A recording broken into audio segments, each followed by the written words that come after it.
मी इथं आलो कसा तुम्हाला मी सांगतो।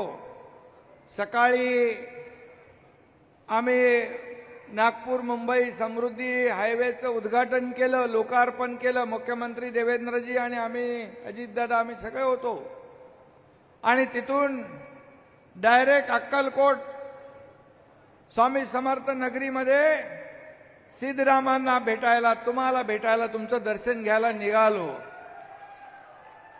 पण मध्ये नाशिकला विमान होतं, तिथं जाताना देखील हेलिकॉप्टर पोचेल की नाही मला माहित नाही, अशी परिस्थिती होती। माझ्याबरोबर दादा भुसे होते, परंतु आपल्याला मला भेटायचंच होतं। मग तिथं पोचलो नाशिकला आणि नाशिकला पोचल्यानंतर समजलं की विमान सोलापूरला उतरू शकत नाही। मग म्हणाले आता कार्यक्रम रद्द करायला लागेल। मी म्हणालो बिलकुल रद्द करणार नाही।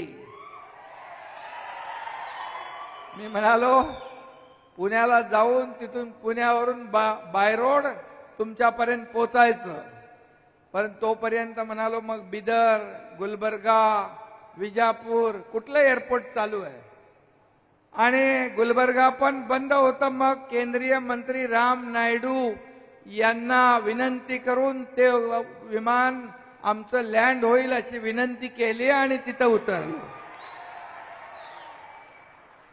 त्यामुळे बघा, इच्छाशक्ती लागते आणि तुमच्या मनामध्ये पण होतं एकनाथ शिंदे सारखा कार्यकर्ता इथं आला पाहिजे आणि मलाही सिद्धराम म्हेत्रे सारखा कार्यकर्ता माझ्याकडे आला पाहिजे।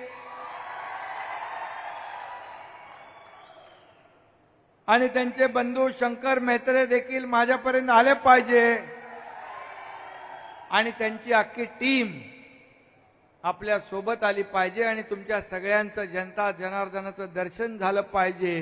ही इच्छा, प्रबळ इच्छाशक्ती होती आणि त्यामुळेच मी इथं पोहोचू शकलो।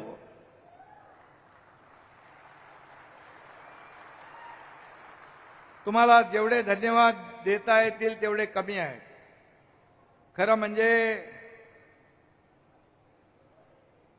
सकाळी 11 पासून आता वाजले 10, जवळपास 11 तास आपण या ठिकाणी थांबलेला आहात, म्हणून तुम्हाला मी खाली वाकून साष्टांग दंड